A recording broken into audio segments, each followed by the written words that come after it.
తెలంగాణకి సంబంధించినటువంటి శాసన మండలిలో మొత్తం 5 స్థానాలు ఖాళీగా ఉంటే అందులో ఒక స్థానం బీఆర్ఎస్కి వస్తుంది. వాళ్ళకి 39 సీట్లు ఉన్నాయి కాబట్టి మిగతా 4 స్థానాలునే 4 కూడా కాంగ్రెస్ పార్టీనే గెలుచుకోగలుగుతుంది ఎమ్మెల్యే కోట ఎమ్మెల్సీ సీట్లకు సంబంధించి.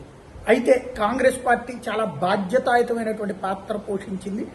ఆంధ్రాలో భారతీయ జనతా పార్టీకి తెలుగుదేశం పార్టీ అయితే ఇవ్వలేదు, కానీ జనసేనకి ఇచ్చింది ఒకటి. అయితే అది వాళ్ళకు వచ్చే దాంట్లోనే ఒకటి ఇచ్చింది.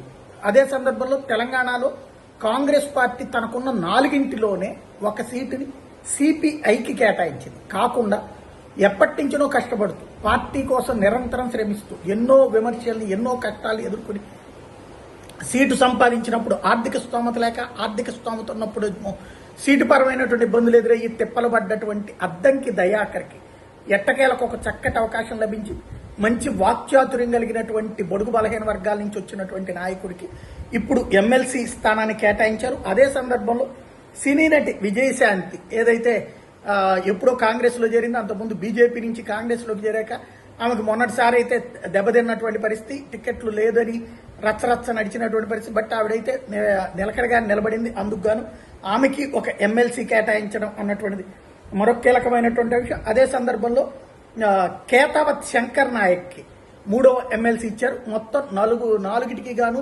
మల్లికార్జున ఖర్గే పేరుతో లిస్ట్ రిలీజ్ అయింది. కేసీ వేణుగోపాల్ రిలీజ్ చేసినటువంటి లిస్టులో అద్దంకి దయాకర్ ఫస్ట్ ప్రయారిటీ ఇచ్చారు. అట్లాగే కేతావత్ శంకర్ నాయక్ 2వ అభ్యర్థిగా ప్రకటించారు. విజయశాంతిని 3వ అభ్యర్థిగా ప్రకటించారు. అలాగే సిపిఐకి 4వ సీటు ఇస్తున్నట్టు ప్రకటించారు.